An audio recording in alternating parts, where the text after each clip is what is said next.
Very good morning, children. In this week, we are going to see about our revision program for October monthly test. Okay, good. Laws of motion. In this lesson, we have analyzed very detailed and explaining about how the motions are caused, what are the causes, and which one is effect. Okay, good. Now, first of all, we are going to the important law of Newton laws. Newton's laws are classified in namely three laws.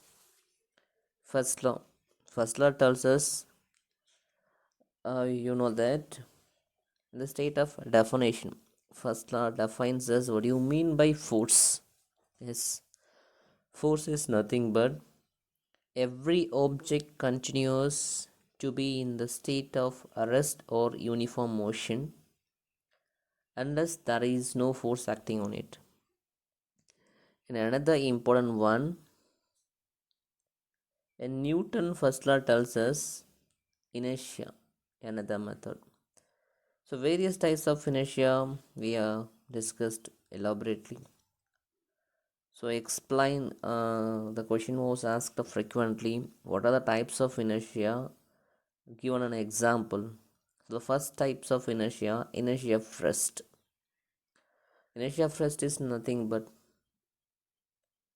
the inability of an object to change its state of rest is called as inertia of rest.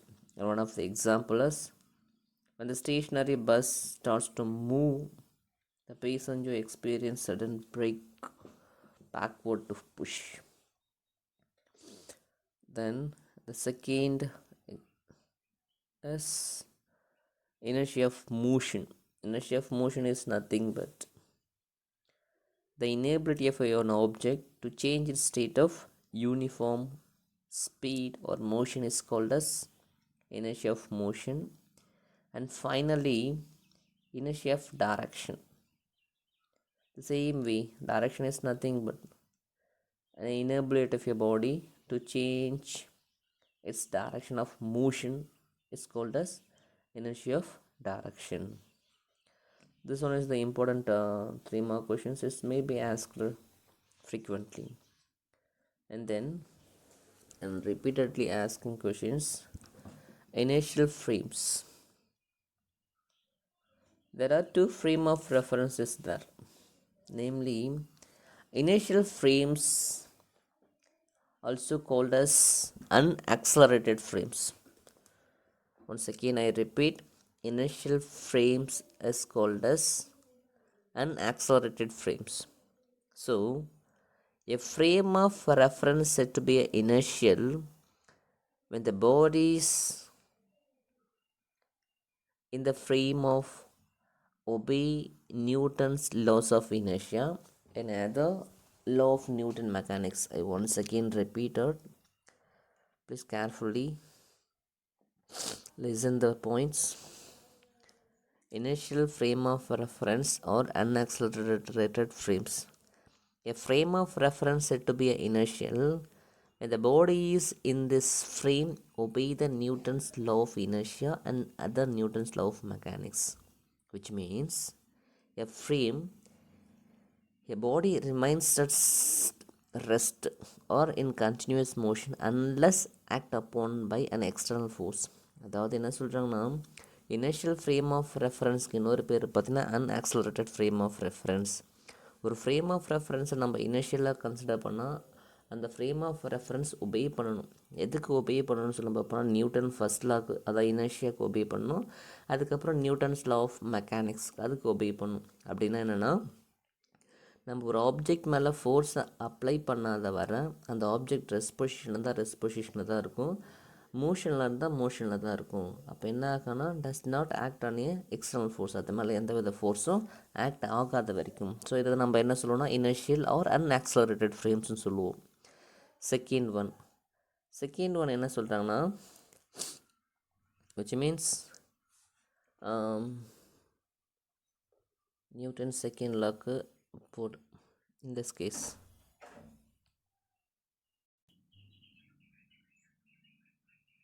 And second one, non-inertial frame of reference or accelerated frame of reference.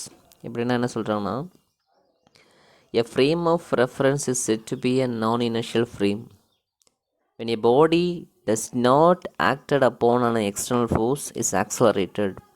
In this frame, Newton's law is not valid. அதாவது என்ன சொல்கிறாங்கன்னா, இங்கே Newton first law is means inertia and other Newton law of mechanics does not obeyed. So அதனால தான் அது என்ன சொல்கிறாங்கன்னா non inertial or accelerated frame of reference சொல்கிறாங்க. The two questions are next an important topic, Newton's second law. Newton's second law tells us what is the equations of force. So the equation 3.1 tells us simply F factor equal to dp vector by dt. So we are telling us the force, which means explains the force acting on a object which is equal to the rate of change of momentum. We know that whereas p equal to mv, most of the cases mass as an object is remains constant. We are take it out the bracket, outside of the bracket. So remaining factor m into dv vector by dt. So we know that dv by dt is all called as acceleration. So F equal to me. This is Newton second law of motions. In next one, Newton third law. This is an important one. Newton third law we are seen elaborately in all those cases. Yes, Newton third law is tells us every action there is an equal and opposite reaction. This is tells us the equation F12 equal to minus of F21 tells us the magnitude of the force is same and the directions will be different. Any important 5 more questions discuss on Newton laws. So various points will be discussed in earlier classes. So all those points are revised and recall them. This is an important questions. And next topic we are going to see the important topic, applications of free body diagram. Yes, a free body diagram. First of all, what do you mean by free body diagram? Why we are use the free body diagram? Yes, free body diagram is a simple tool to analyze the motion of the object by using Newton's laws. Okay, good. So the questions will be asked to draw the free body diagram. It may be, for example, 3.1, a book on the rest on the table. What are the forces acting on the book? The second one is what are the forces exerted by the book, and third one is draw the free body diagram for the book. This is the applications of free body diagram for Newton's laws of mechanics. And example 3.6 tells us given a position vector to find the direction of the particle and experiences of a net force. So we can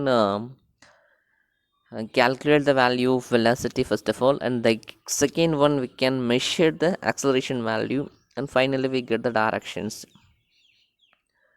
And further we are going to see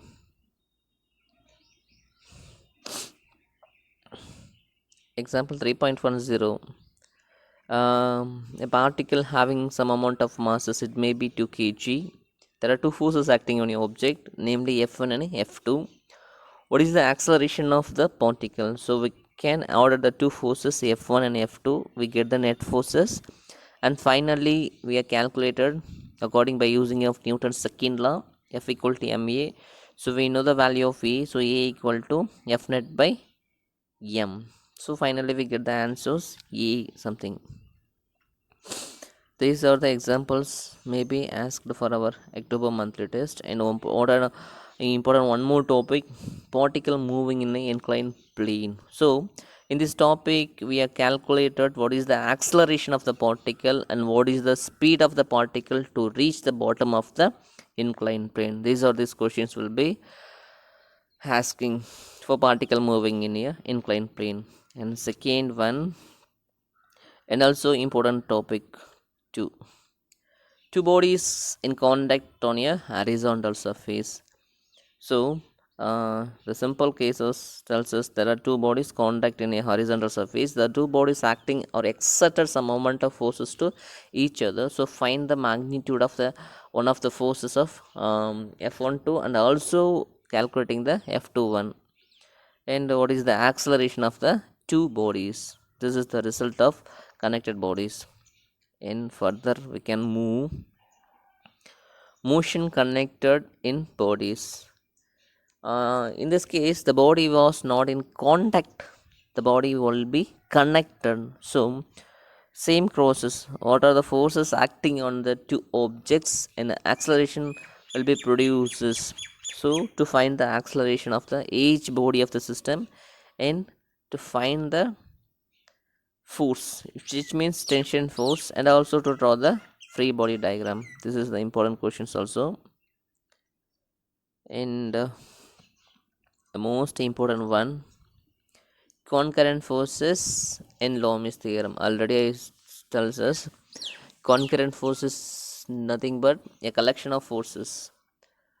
This Abdullah, if the lines of forces said to be a concurrent, if all the lines of forces act at a common point, this is the concurrent forces. In coplanar is nothing but all the lines of forces lying in a same plane is called as coplanar. The Loomis theorem tells us here. A diagram tells us three equations we derive from the diagram. Magnitude of F1 directly proportionality to sine alpha. This equation tells us the magnitude of the force which is directly proportional to the sine of the angle between the other two forces. So we can draw the diagram neatly and derive the equations. So simply tells us. Then after applications of Loomis theorem. And important one more topic, laws of conservation of linear momentum. We know that a linear momentum already we have studied since 10th standard. Conservation of linear momentum, this is conservation of charge or energies, means tells us conservation of mechanics simply tells us three types, namely energy and linear momentum and angular momentum. In this topic we have to see linear momentum only. So consider two particles, namely A and B. The two particles exerted some force each to other. So finally we get here forces F12 and equal to minus of F21. The magnitude of the two forces same and directions will be different. So applying Newton third law, that cases, and applying Newton's second law, F12 which is equivalent to dp1 by d2 and F21 equal to dp2 by dt. So applying the equations of F12 and F21, so we get the equations dp1 by dt equal to minus of dp2 by dt. Commonly we take it out the sides of another sides of equations, so we get the equations d by dt of p1 plus p2 equal to 0. This is the net momentum of the system. So this equation tells us there is no external forces acting on a system. The total linear momentum of a system is always constant or conserved. This is conservation of linear momentum. And applications of linear momentum, some cases will be provided in your textbook. And finally we are going to see the topics of impulse. Impulse is nothing but a very large force acting on each object for a very short time duration. This force is called as impulsive force or impulse, and unit is Newton second. So we already derived these equations very elaborately. Just see that this is our October monthly test revision. So go through very well and keep it trying. All the best. Thank you so much.